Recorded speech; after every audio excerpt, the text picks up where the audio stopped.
கேள்வி ஒன்றாக இருந்தாலும் பதில் எப்படியா இருக்கும், ஆளுக்கு ஏற்ற மாதிரி மாறுபடும். நேரில் வந்துட்டா என்ன பண்ணிடலாம், எல்லா கேள்வியும் கேட்டு தெளிவாக.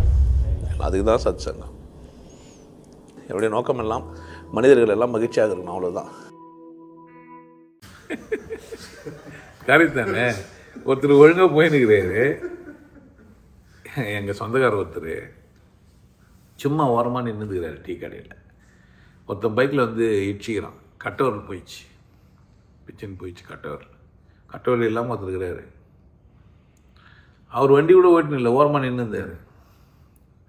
என்னுடைய இளமை காலங்களில் நான் வந்து ஒயரிங்கெல்லாம் பண்ணுறது சைக்கிளில் போவேன். இந்த நுங்கம்பாக்கம் அந்த பிரிட்ஜு, அந்த ஒன்வே இருக்கும் அந்த இடத்துல. எல்லோரும் அந்த நுங்கம்பாக்கம் தானே, அந்த பிரிட்ஜுக்கு முன்னாடி, அந்த பள்ளத்துக்கு வரது பிரிட்ஜுக்கு முன்னாடி போனால் ஓரமாக அப்படி போவாங்க சுற்றி. இந்த பக்கம் அப்படி போனால் அந்த சாஸ்திரி பவன்லாம் இருக்கும், இப்படி போனால் இந்த பக்கம் இருக்கும். அந்த ஓரத்தில் டீ கடைலாம் இருக்கும். அங்கே நின்று இருந்தாங்க ஒரு ரெண்டு காரு எல்லாம் அங்கே நின்று இருந்தது. ஒருத்தர் கார் எடுத்து போய் இடிச்சார், ஒரு 4-5 பேர் சேர்த்துட்டாங்க. நான் பார்த்துக்கிறேன் அந்த மாதிரிலாம். இப்போ நான் வந்து ஒழுங்காக வண்டி ஓட்டுறேன், ரொம்ப பர்ஃபெக்டாக இருக்கிறேன்.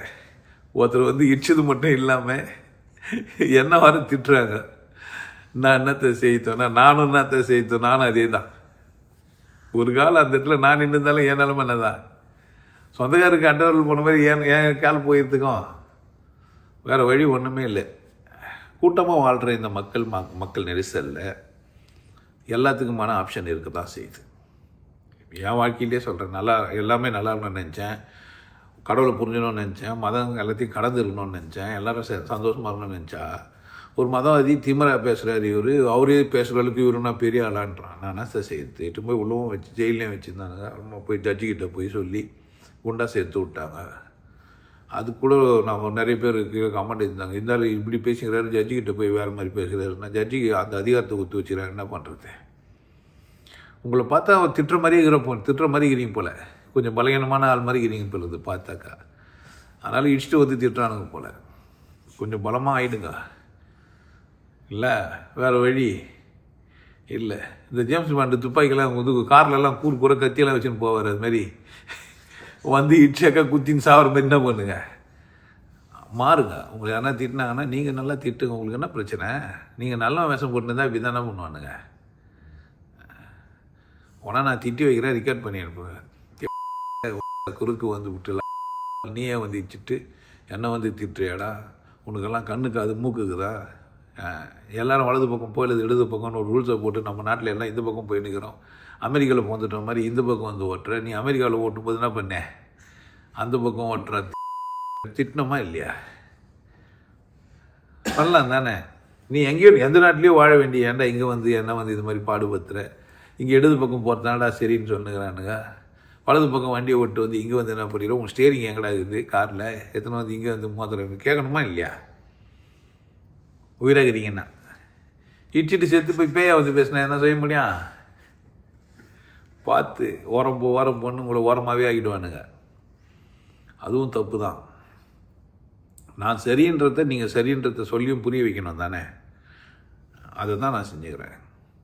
பூரா பயில சொன்னா ஏமாற்றிங்கிறானுங்க அப்படின்ட்டு ஒருத்தன் அப்படியே புட்டெல்லாம் வச்சு இன்னும் திருஞான திருவுகோலோ இன்னும் ஒருத்தன் போட்டு எனக்கு வர இன்னும் கொஞ்சம் தான் அவன் பற்றி பேசு எனக்குன்றான். நானத்தை செய்து பாவம் இல்லை. ஆல்மா கேட்டாக்கா அவன் ஆளே விட்டு நீ வந்து மாட்டுக்கறி சாப்பிட்ருவான்றான். அவன் வந்து மூளை வர போந்துட்டான்றான். இது மாதிரி பைத்தியக்காரனுங்களாங்கிறானுங்க என்னை சுற்றி. சாமியாருங்க கூட ஜாதி பார்த்து சாமியாருங்களாங்கிறானுங்க. ஜாதி பார்க்குற சாமியாருக்கு ஒருத்தங்கிறான், சாதியை பார்த்து போகிற சீடர்கள் இருக்கிறானுங்க. இந்த மாதிரி முட்டாள் உலகம் இந்த உலகம். இப்படித்தான் திட்டுவானுங்க. நம்ம தான் கொஞ்சம் கவனமாக இருக்கணும் இல்லை. அதனால் யாரா நம்மளை பார்த்து வீசினாங்கன்னா பார்த்து என்ன அப்படியே ஏசுநாதர் சொன்னார்ன்ட்டு கணத்தை காமிச்சிருந்தீங்கன்னு வச்சிங்களா, தலை வெட்டி எடுத்து போடுவானுங்க இல்லை. அது ஏசுநாதருக்கு அதில் அவர் காலத்தில் எவ்வளோ நல்லவனு இருந்துக்கிறானு தெரியுமா. நீங்கள் ஏசுநாதர் நல்லவன்னு வச்சுக்கிறீங்க, அவரை சுற்றி எல்லாம் நல்லவனாக இருந்துக்கிறாங்க. அந்த விபச்சாரியாண்ட போவதை எவனா இருந்தீங்கன்னா கல்லுத்து அடி நிற்கிறான். யாருமே அடிக்கல கம்முன்னு இருக்கிறாங்க. அப்படின்னா என்ன, எல்லாம் தான் நாங்கள் போய்க்கிறோம் அந்த விபச்சாரிக்கிட்டேன்னு சொல்கிற அளவுக்கு தைரியமாக இருந்துக்கிறோம், உண்மையாக இருந்துக்கிறோம். அந்த இடத்துல அவர் சொன்னதுனால என்ன ஆச்சு, சுற்றி பூரா போயிடலாங்க. இப்போ அப்படியே இருப்பான்னு நினைக்கிறேன். முதலால் அவன் தான் அடிப்பான். ஒன்றும் நான் பொண்டாட்டி பார்த்தீங்கன்னா தான் நிலா தெரியானாக்கா பகலில் இப்போ நிலா தெரியுது ஆமாம்மா தெரிஞ்சுன்றவங்களாங்கிறானுங்க. சும்மனா போட்டு வச்சு குங்கம் வச்சு இது மாதிரிலாம் சாமியார் வேஷம் போட்டுனா அப்படியே நான் லைன் கட்டி நிற்கிறோங்கிறான். நானும் தான் இது மாதிரி உட்காந்துக்கிறேன், மான் தான் வந்து போகுது இல்லை. அந்த 4 பேர் தாண்டி ஒருத்தனா வருவாங்க பார்க்குறேன், ஃபோன்லாம் அட்ரஸ் எல்லாம் போட்டு வாங்கப்பா பிரி தான்ப்பா வந்து காப்பி கீப்பி டிஃபன் சாப்பிட்டு கூட வந்து போனால் எவனா வரானா என்ன? இல்லையே. இந்த மூஞ்சியே தான் பார்த்துக்குது. புதுசாக 4 மூஞ்சி பார்க்கலன்னா சாத்தியமே இல்லையே. அதனால் பயப்படாதீங்க. உங்களை பார்த்து யாருன்னா திட்டுறாங்க அடிச்சாங்கன்னா நீங்கள் என்ன பண்ண சரின்றதையும் சொல்லணும். நம்ம இல்லைன்னா அது நான் ஒரு சரியானவன் அப்படின்னு நீங்கள் தான் சொல்லணும் மற்றவங்கக்கிட்ட. தைரியம் இல்லாமல் நீங்களாவே பயந்துன்னு என்கிட்ட வந்து சொல்லி நான் என்ன பண்ணுவேன்? நானே பாவம் இல்லை, என் நிலைமையும் மோசமாக இருக்குது. நீங்கள் வந்து அடி வாங்குறீங்க போல். நான் அந்த மாதிரிலாம் அடியெல்லாம் வாங்காமல் இருக்கிறேன். ஏன்னா கொஞ்சம் பக்கத்தில் ஆளுங்கள்லாம் சேர்த்துட்டுக்கிறேன். அதனால் சராசரியாக வந்து என்ன பண்ண முடியாது, நம்மள அச்சிட முடியாது. அப்படின்னும் இங்கே வந்து ஒரு திலாரங்கடியெல்லாம் பண்ணி நான் அப்புறமா சொல்கிறேன் மெதுவாக. நிறைய பஞ்சாயத்து இருக்குது, நமக்கு பேசி தீர்த்துக்கலாம் அப்புறமா. உங்களுக்கு எல்லாருக்கும் ஒரு விஷயம் சொல்றேன்.